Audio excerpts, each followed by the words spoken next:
Hi అండి, welcome to our channel. ఈరోజు క్లాస్లో బయాలజీకి సంబంధించిన టాపిక్స్ మనం ఎక్స్ప్లెయిన్ చేసుకున్నాం కదా. వాటికి సంబంధించిన కొన్ని ఇంపార్టెంట్ టాపిక్స్లోని ఇంపార్టెంట్ బిట్స్ని ఇప్పుడు మనం ఎక్స్ప్లెయిన్ చేసుకుందాం. ఇది సైన్స్ కంటెంట్కి సంబంధించిన టాపిక్ అనమాట. ఇది బోత్ టెట్ అండ్ ఈఎస్సీ ఇద్దరికి కూడా యూజ్ అవుతుంది. ఫస్ట్ బిట్ వచ్చేసేసి 1991 యుఎన్ఓ ఆధ్వర్యంలో వియన్నాలో జరిగిన ఒప్పందంపై భారతదేశం ఎప్పుడు సంతకం చేసింది? Option 1 1991, option 2 1992, option 3 1993, option 4 1994. Correct answer 1992లో వియన్నాలో జరిగిన ఒప్పందంపై భారతదేశం అనేది సంతకం చేయడం అనేది జరిగిందనమాట. నెక్స్ట్ వన్, వియన్నా సమావేశంలో భారత్ ఏ సంవత్సరానికల్లా ఓజోన్ క్షీణతను కారణమైన క్లోరోఫ్లోరోకార్బన్ల విడుదలను పూర్తిగా నియంత్రిస్తామని చెప్పింది? సో ఇక్కడ వియన్నా సమావేశం జరిగింది కదా, అప్పుడు భారత్ అనేది ఒక స్టేట్మెంట్ని పాస్ చేసిందంట. వాళ్ళకి చెప్పిందనమాట, ఏ ఇయర్ కల్లా ఓజోన్ క్షీణత కారమే క్లోరోఫ్లోరన్ కార్బన్స్ ఉంటాయో అవి మా దేశంలో ఎప్పుడైతే అంతే పరిమాణంలో రిలీజ్ అవుతుందో వాటన్నిటిని మనం తగ్గించేసేసి మేము సో పూర్తిగా నియంత్రించేస్తాం మా కంట్రీకి సంబంధించి అని చెప్పేసి ఒక మాటని అయితే ఇవ్వటం అనేది జరిగింది. అది ఏ ఇయర్ అంటే 2030, 2020, 2019, 2018. కరెక్ట్ ఆన్సర్ 2030 కల్లా ఈ క్లోరోఫ్లోరోకార్బన్స్ విడుదలని కంప్లీట్గా నియంత్రించేస్తామని అయితే చెప్పిందనమాట భారత్.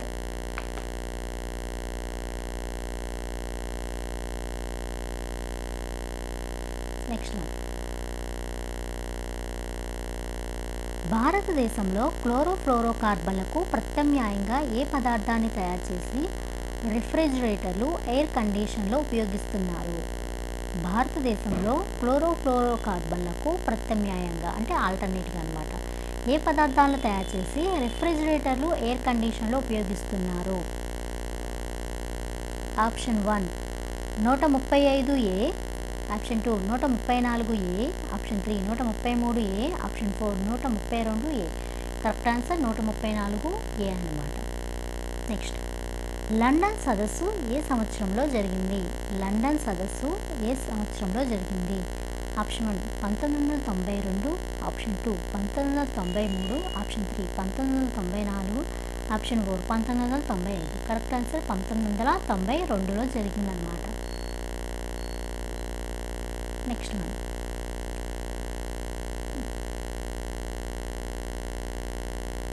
1992లో జరిగిన ఏ సదస్సులో క్లోరోఫ్లోరోకార్బన్లు ప్రత్యామ్నాయ సాంకేతిక పరిజ్ఞానాన్ని తృతీయ ప్రపంచ దేశాలకు బదిలీ చేయడానికి ఒప్పందం జరిగింది? Option 1 Kyoto protocol, option 2 Vienna సదస్సు, ఆప్షన్ 3 లండన్ సదస్సు, option 4 Montreal protocol. Correct answer London సదస్సు అన్నమాట. నెక్స్ట్ వన్,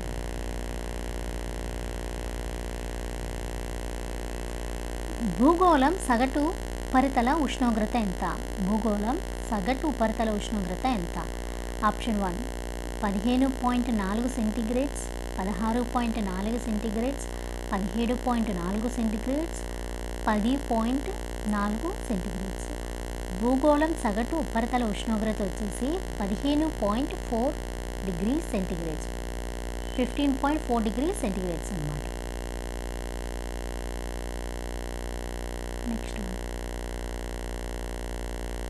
మానవుడు చేపట్టే అభివృద్ధి కార్యక్రమాల వల్ల వాతావరణంలోనికి గ్రీన్ హౌస్ వాయువులు విడుదల పెరిగి భూగోళ సగటు ఉపరితల ఉష్ణోగ్రత పెరగడానికి ఏమంటారు? మానవుడు చేపట్టే అభివృద్ధి కార్యక్రమాల వల్ల వాతావరణంలోని గ్రీన్ హౌస్ వాయువుల పెరుగుదల పెరిగి అంటే మానవుడు ఏవైతే అభివృద్ధి కార్యక్రమాలు చేపడుతున్నారో వాటి వల్ల అక్కడ ఎంత అభివృద్ధి జరుగుతుందో వాటి వల్ల ఏం జరుగుతుంది? వాతావరణంలో నష్టం కూడా జరుగుతుంది. అంటే రెండూ జరుగుతుంది. ఇక్కడ ఒక పక్క అభివృద్ధి జరుగుతుంది, అట్ ద సేమ్ టైం నష్టం కూడా వాటిల్లుతుంది ప్రకృతికి.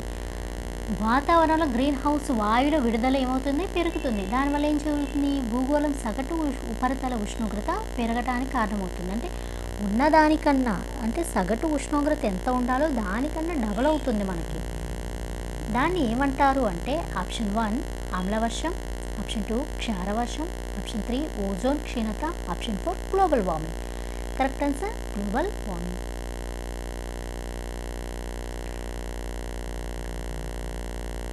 నెక్స్ట్ వన్ 1988లో వాతావరణ అధ్యయనం కొరకు యుఎన్ఈపి WMOలు సంయుక్తంగా ఏర్పాటు చేసిన సంస్థ ఏది? Option 1 IPCC, option 2 IMCC, option 3 IECC, option 4 IESC. Correct answer IPCC. Next one global వార్మింగ్కు ప్రధాన కారణమయ్యే వాయువు ఏది? గ్లోబల్ వార్మింగ్కు ప్రధాన కారణమయ్యే వాయువు ఏది? Option 1 nitrogen, option 2 carbon dioxide, option 3 organ, option 4 oxygen. Global వార్మింగ్కు ప్రధాన కారణమయ్యే వాయువు ఏదైనా ఉందంటే కార్బన్ డైఆక్సైడ్ అన్నమాట. కార్బన్ డైఆక్సైడ్ పెరగడం వల్లే గ్లోబల్ వార్మింగ్ అనేది ఎంతగా పెరుగుతుందన్నమాట. సో మెయిన్ గ్యాస్ ఏదైనా ఉందంటే that is nothing but carbon dioxide. Next one global వార్మింగ్కు ప్రధాన కారణమయ్యే వాయువు ఏది? అది అయిపోయింది కదండి. నెక్స్ట్ వన్ అంటే ఇక్కడ గ్లోబల్ వార్మింగ్ ప్రధాన కారణం ఏది? ఇందాక వాయువు ఏది అన్నారు, ఇక్కడ ప్రధాన కారణం ఏంటి అంటున్నారు. ఇక్కడ రెండు ఒకేలాగా ఉన్నాయి కానీ డిఫరెంట్. అక్కడ వాయువు ఏది అన్నారు, ఇక్కడ ప్రధాన కారణం ఏది అన్నారు. ఆప్షన్ 1 అధిక ఉష్ణోగ్రత, ఆప్షన్ 2 వాయువుల ప్రభావం, ఆప్షన్ 3 అడవుల నరికివేత, ఆప్షన్ 4 వర్షాలు పడకపోవటం. సో అడవులు నరికివేత అనేది ప్రధాన కారణం. ఎందుకంటే ఇక్కడ మనకి ఇంత కార్బన్ డైఆక్సైడ్ అనేది వాతావరణంలో ఫామ్ అవుతున్నప్పుడు దానికి తగ్గట్టుగా ఏంటి ఇండస్ట్రియల్స్ అనేవి వస్తున్నాయి. అంటే మానవుడు చేపట్టిన అభివృద్ధి కార్యక్రమాల వల్ల కొత్త కొత్త ఇండస్ట్రీస్ అనేవి వస్తూ ఉన్నాయి. అట్ ద సేమ్ టైం ఏంటి గ్లోబల్ వార్మింగ్ అనేది పెరుగుతుంది. సో మనం ఏవైతే వెల్ డెవలప్డ్ టెక్నాలజీని యూజ్ చేసి కొన్ని పరికరాలు యూజ్ చేస్తున్నామో వాటిలో క్లోరోఫ్లోరోకార్బన్స్ రిలీజ్ అనేవి ఎక్కువ అవుతుంది. ఇవన్నీ ఇండస్ట్రీస్ పెట్టడంలో భాగంగా ఏం చేస్తున్నారు, ప్లేస్ కోసం అడవులను నరికివేస్తున్నారు. ఇంకా సమ్ రీజన్స్ వల్ల అడవులు నరికివేస్తున్నారు. సో దీనివల్ల కార్బన్ డైఆక్సైడ్ అనేది పెరుగుతుంది. దాన్ని తీసుకునే అడవులు అనేవి లేకపోవటం వల్ల ఆ carbon dioxide at the same time ఈ గ్రీన్ హౌస్ ఎఫెక్ట్ వల్ల ఏంటంటే అది వాతావరణంలోనికి మళ్ళీ వెళ్ళట్లేదు, కొంత అనేది ఇక్కడే ఉండిపోతుంది. సో ఇన్ కేస్ అక్కడ గనక అడవులు ఉంటే ఈ కార్బన్ డైఆక్సైడ్ అడవులు తీసుకుంటాయి. అంటే ఇక్కడ బ్యాలెన్స్ అవ్వట్లేదు. ఒకటి కార్బన్ డైఆక్సైడ్ అనేది కావాల్సిన దానికన్నా ఎక్కువ అవుతుంది. సో ఈ క్లోరోఫ్లోరోకార్బన్స్ వల్ల ఓజోన్ ఇదవటం వల్ల లైక్ గ్రీన్ హౌస్ ఎఫెక్ట్ వల్ల ఏంటంటే బ్యాక్ వెళ్ళట్లా, కొంత కార్బన్ డైఆక్సైడ్ అనేది వాతావరణంలో ఉండిపోతుంది. ఇన్ కేస్ ఈ వాతావరణంలో సరిపడినంత అడవులు ఉండటం వల్ల ఈ కార్బన్ డైఆక్సైడ్ తీసుకొని అక్కడ న్యూట్రల్ అయిపోతుంది. అక్కడ అడవులు కూడా లేవు. సో ఇది మెయిన్ రీజన్గా మనం చెప్పుకోవచ్చు. మార్ష్ గ్యాస్ అని ఏ వాయువుని పిలుస్తారు? మార్ష్ గ్యాస్ అని ఏ వాయువుని పిలుస్తారు? Methane, nitrogen, oxygen, argon. Marsh gas అని ఏ వాయువుని పిలుస్తారంటే మీథేన్ గ్యాస్ని పిలుస్తారనమాట. నెక్స్ట్ వన్ ప్రపంచ గ్రీన్ హౌస్ గ్యాస్లలో ఉత్తర అమెరికా నుండి ఎంత శాతం విడుదలవుతుంది?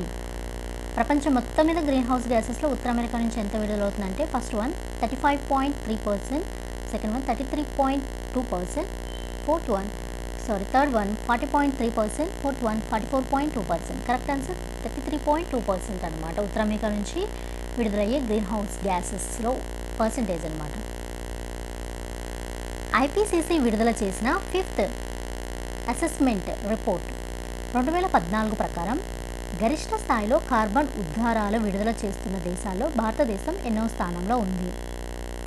Option 1 4th, option 2 5th, option 3 6th, option 4 7th. 4th ప్లేస్లో ఉందన్నమాట.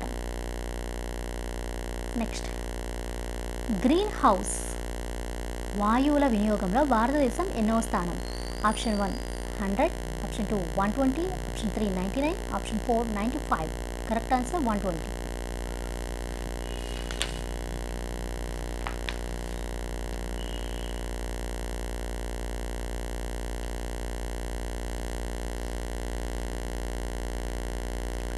ఈ క్రింది వానిలో గ్లోబల్ వార్మింగ్ ప్రధాన కారణాలైన వాయువులేవి? క్రింది వానిలో గ్లోబల్ వార్మింగ్ ప్రధాన కారణాలైన వాయువులేవి? Option 1 carbon dioxide 72%, option 2 methane 21%, option 3 nitrogen oxide 7%, option 4 పైవన్నీ. సో పైవన్నీ కూడా గ్లోబల్ వార్మింగ్కి ప్రధాన వాయువులే అండి. సో ఇవన్నీ కూడా. So next one,